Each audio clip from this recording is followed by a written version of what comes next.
ملکہ ترنم نور جہاں ایک آواز جو صرف گانے والی نہیں تھی بلکہ ایک دور، ایک تہذیب اور ایک پہچان بن گئی۔ نور جہاں صرف ایک نام نہیں، پاکستان کے فنون لطیفہ کی زندہ مثال تھیں۔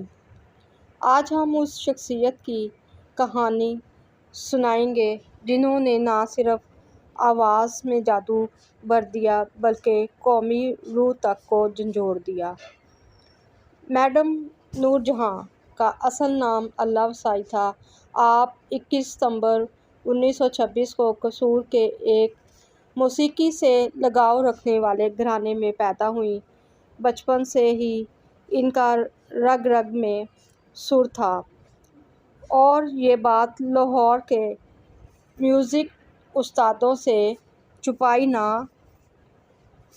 جا سکی۔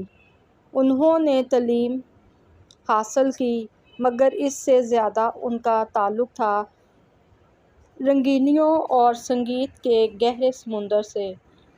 1930 کے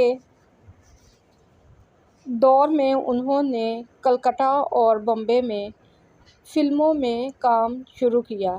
پہلی فلم خاندان 1942 سے وہ فلموں کی دنیا میں چمک اٹھیں۔ نور جہاں نے ایکٹنگ اور سنگنگ دونوں میں کمال دکھایا مگر اصلی جادو ان کی آواز میں تھا۔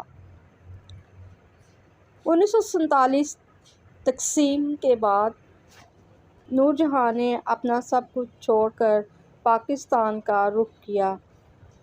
یہاں سے ان کی زندگی کا نیا باب شروع ہوا جہاں انہوں نے صرف گایا نہیں بلکہ ایک نئے ملک کے جذبات کو آواز دی۔ 1965 کی جنگ کے دوران جب جذبات تھکے ہوئے تھے تب میڈم نور جہاں کی ملی نغموں نے قوم کے اندر نیا حوصلہ پیدا کیا۔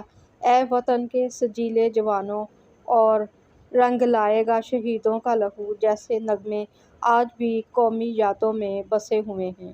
اے پتر ہٹاں تے نہیں وکدے، یہ ان کا بہت ہر دل عزیز گانا ہوا۔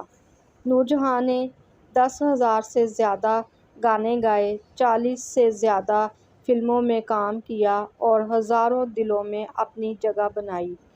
2000 سن میں جب وہ دنیا سے رخصت ہوئیں تو صرف ایک فنکار نہیں ایک دور ختم ہوا۔ نور جہاں ایک مثال تھیں عظمت کی، فن کی اور جذبے کی۔ ملکہ ترنم صرف ایک لقب نہیں ایک اصل حقیقت تھی۔ اگر آپ بھی چاہتے ہیں کہ مزید اس طرح کی کہانیاں آپ کو سناتے رہیں تو ہمارے چینل کو سبسکرائب کریں، ویڈیو کو لائک کریں اور شیئر کریں۔ آپ سب کا ویڈیو دیکھنے کا شکریہ۔ ہمارے چینل ہر ستارہ ایک کہانی ہے